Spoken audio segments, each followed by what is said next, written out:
ప్రభుత్వం ఒప్పుకుంటుందా బేసిక్గా? అదే అదే కదా. అయితే ఉండటం వల్ల ఒక ప్రయోజనం ఏంటంటే కొంతమంది లేడీసు హైదరాబాదులు, బెంగళూరు, చెన్నైలో ఆ సంపాదన చాలక 30,000 40,000 సంపాదనతో ఆ పనులు కూడా ఉంటాయి ఈటిట్లో. అలా చేసేటటువంటి వాళ్ళు అక్కడ ఆ డబ్బులు చాలకపోవడం వల్ల అక్కడ మెయింటైన్ చేయలేకపోతున్నామని ఇక్కడికి వచ్చేసేసి చిన్న చిన్న కంపెనీల్లో పనిచేస్తున్నారు. లైక్ ఫర్ ఎగ్జాంపుల్ ఇప్పుడు హైదరాబాద్లో సాఫ్ట్వేర్ కంపెనీలో 40,000 తీసుకునే అమ్మాయి ఇక్కడ ఏ రిలయన్స్ డిజిటల్లోనో 25,000 తీసుకుంటుంది. ఏ రిలయన్స్కి సంబంధించినటువంటి దాన్ని ఏమంటారు డబ్బులు తీసుకునే కౌంటర్ ఉందనుకోండి, 25,000-30,000 వస్తాయి కదా. ఓ 10,000 పోతే పోయింది, అక్కడ ఖర్చులతో కంపేర్ చేస్తే ఇక్కడ బెటర్ కదా. అదే ఇక్కడే కనుక ఈ వర్క్ ఫ్రమ్ హోమ్ సెంటర్ వచ్చింది అనుకోండి, ఈ అమ్మాయి ఎక్కడి నుంచి చేయడానికి అవకాశం ఉంటుంది కదా.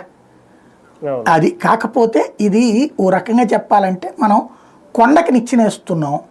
కొంత ప్రయత్నం సక్సెస్ అయితే ఇప్పుడు చంద్రబాబు గారు ఒకటి సక్సెస్ అయింది ఏంటంటే ఆ టైంలో Y2K ప్రాబ్లం రావడం వల్ల ఈయన మొదటిసారి ముఖ్యమంత్రి అయిన టైంలో అంతర్జాతీయంగా అవకాశాలు లభించేసి మనోళ్ళు చాలామంది సాఫ్ట్వేర్ ఇంజనీర్లు అయ్యారు కాబట్టి అవన్నీ నా వల్లనే అనేది ఆయన అనుకుంటారు. అప్పుడే చెన్నై బాగుపడింది, అప్పుడే బెంగళూరు బాగుపడింది, అప్పుడే ముంబై బాగుపడింది, అవన్నీ కూడా. కాకపోతే ఆయన అట్లాగే ఫీల్ అవుతారు కాబట్టి ఇప్పుడు అలా 4 రాళ్ళు వేస్తే ఏదో ఒక రాయి తగలచ్చు కదా.